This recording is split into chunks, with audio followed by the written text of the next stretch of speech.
Hello students, I am SANJIT. This is my YouTube channel. If you see the another videos, then please like and also subscribe my channel.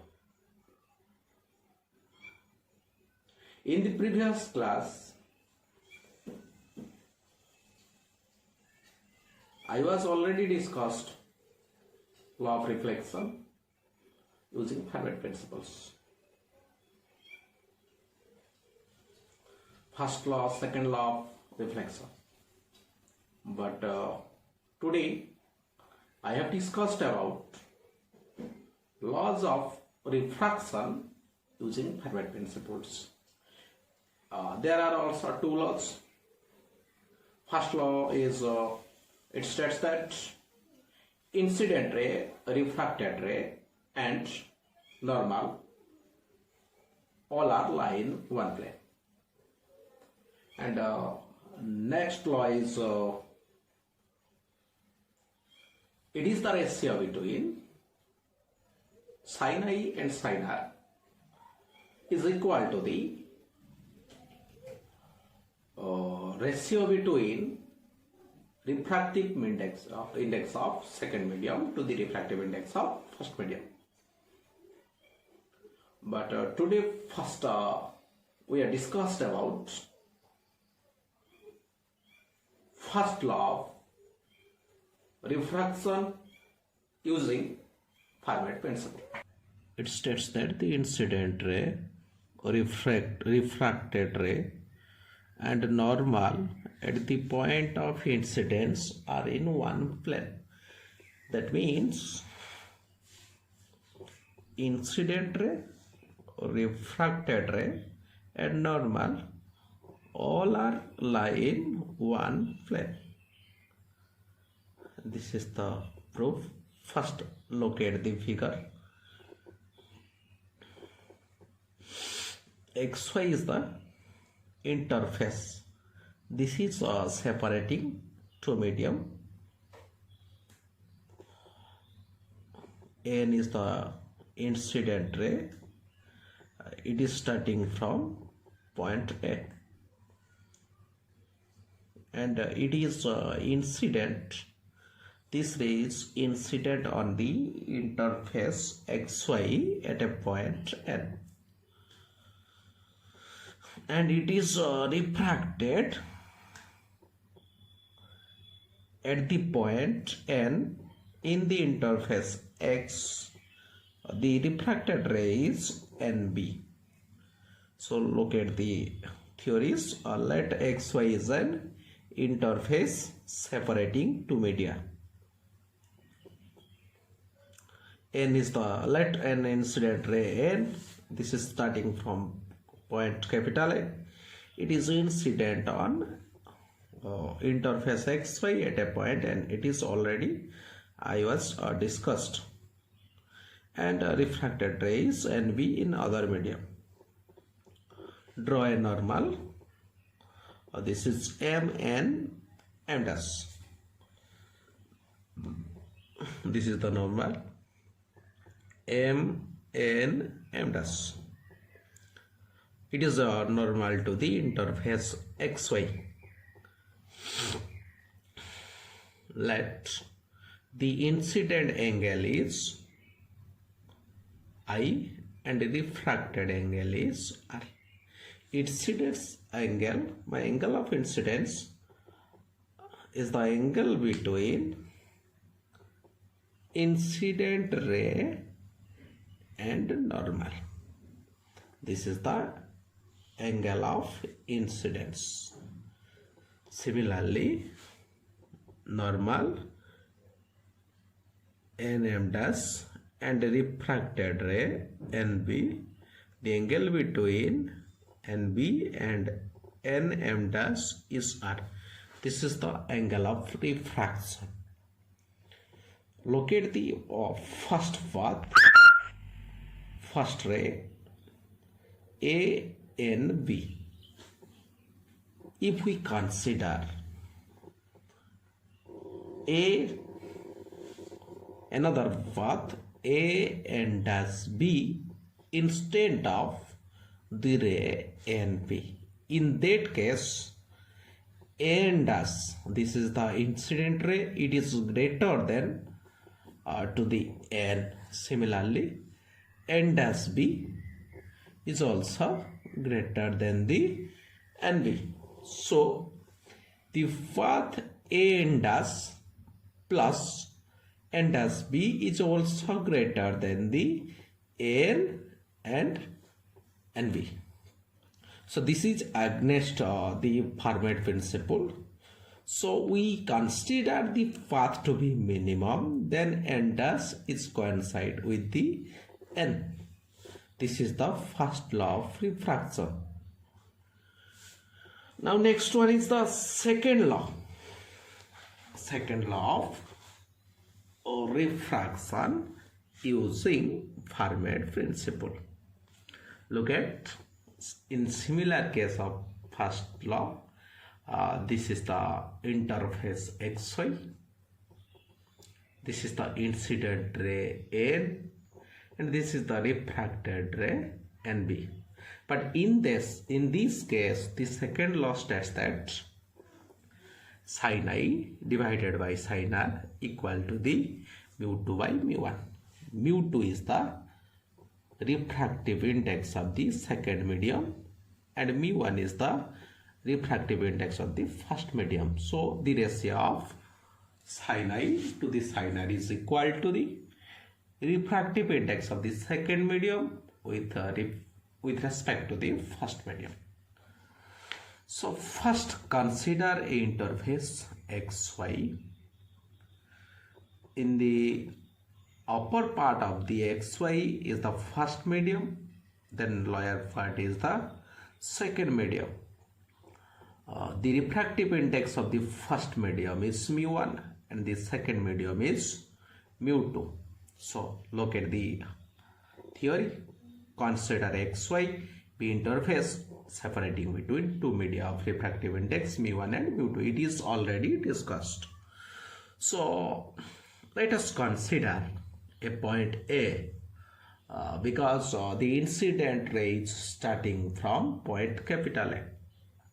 So the incident ray is N, it is incident on a point N in the interface XY. So let A is the point object in the first medium, let N be the incident ray and N be the refracted ray. Let I is the angle of incidence and R be the angle of refracted. So draw a perpendicular from a point A to the XY interface, meet at a point P. So AP is the normal to the interface XY. In similar case of the refracted ray NB, draw a perpendicular from point B to the XY interface at a point Q. So BQ is the normal to the interface XY. Let AP is the A, BQ is the C, PQ is the B, PN is the, this is the PN is the X. If PQ is the V, PN is the X, then NQ is the B minus H. Since the rays travel from first medium at a distance N of refractive index mu1 and it is refracted, the rays NB to the second medium of the refractive index mu2. So therefore the optical path, if the symbol of optical path is S, then S equal to the refractive index of first medium is mu1 into the distance is N plus refractive index of the second medium mu2 into the refracted ray NB. This is the equation 1. Look at the figure, and from the right angle triangle APN, this is the angle I. So this is the base, it is P, and this is H. Sin I equal to P by H. So Pn by N. From the right angle triangle, look at N is the H. So we know that H equal to B square plus P square. So N equal to AP rho square plus Pn rho square. So implies that N equal to AP rho square plus Pn rho square root over, whole root over. We know that AP is the A, Pn is the X. So N equal to root over the H square plus X square. This is the equation number 2. Similar case of the right angle triangle NQB. In this case, the NBQ angle is R.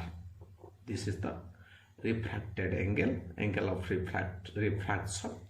So BQ is the base, NQ is the P, and NB is the H. So NB equal to, we know that NB square equal to the BQ rho square plus NQ rho square. So NB equal to root over of BQ rho square plus NQ rho square, root over. So NB equal to the root over of BQ is the C, so C square plus NQ is the B minus X, so B minus X whole square root over. Putting the value of equation 2, that means the value of N, and putting the value of equation C, that means the value of NB in equation 1. So we get S equal to mu1 into root over of A square plus X square plus mu2 into root over of C square plus B minus X whole square. This is the equation number 4. But according to the Fermat principle, we know that the path must be minimum or maximum. If the path must be minimum or maximum, then the first derivative of the optical path is 0. So differentiating the S with respect to X must be 0. Otherwise ds by dx equal to 0. Putting the value of S in above equation, so we get d by dx of mu1 root over of A square plus X square plus mu2 into root over of C square plus B minus X whole square equal to 0. So implies that d by dx of, first separating these two terms. So first one is d by dx of mu1 into root over of A square plus X square plus d by dx of mu2 into root over of C square plus B minus X whole square equal to 0. So after differentiating the first term, we get 2 mu1 x by 2 into root over of A square plus X square minus, because this is the B minus X whole square, so we are differentiating with respect to X. So minus of 2 mu2 into B minus X by 2 into root over of C square plus B minus X whole square equal to 0. Separating these terms, so we get 2 mu1 x by 2 into root over of S square plus X square equal to 2 mu2 into B minus X by 2 into root over of C square plus B minus X whole square.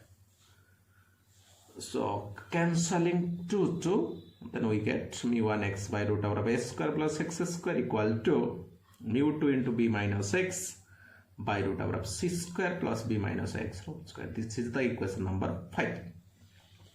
So again, look at the figure. This is the right angle triangle.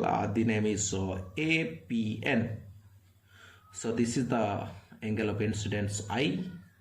So in the right angle triangle, sin I equal to, we know that sin theta equal to P by H. So this is H and this is P. So sin I equal to Pn by N. Pn is the X, N is the, already I was derived root over of S square plus x square. So we get sin I equal to Pn by n equal to x by root over s square plus x square. This is the equation number 6. In similar case, the right angle triangle NQB, sin R equal to also P by H. P is the NQ and H is the NB. So sin R equal to NQ by NB. So we know that NQ with the B minus X, and also derived the value of NB. NB is the root over C square plus P minus X the whole square. So this is the equation number 7. Putting the value of sin A and sin R from equation number 6 and equation number 7 in equation 5. We get mu1 into sin I equal to mu2 into sin R. So implies that sin I by sin R equal to mu2 by mu1. This proves the second law of diffraction of light using Fermat's principle. Thank you.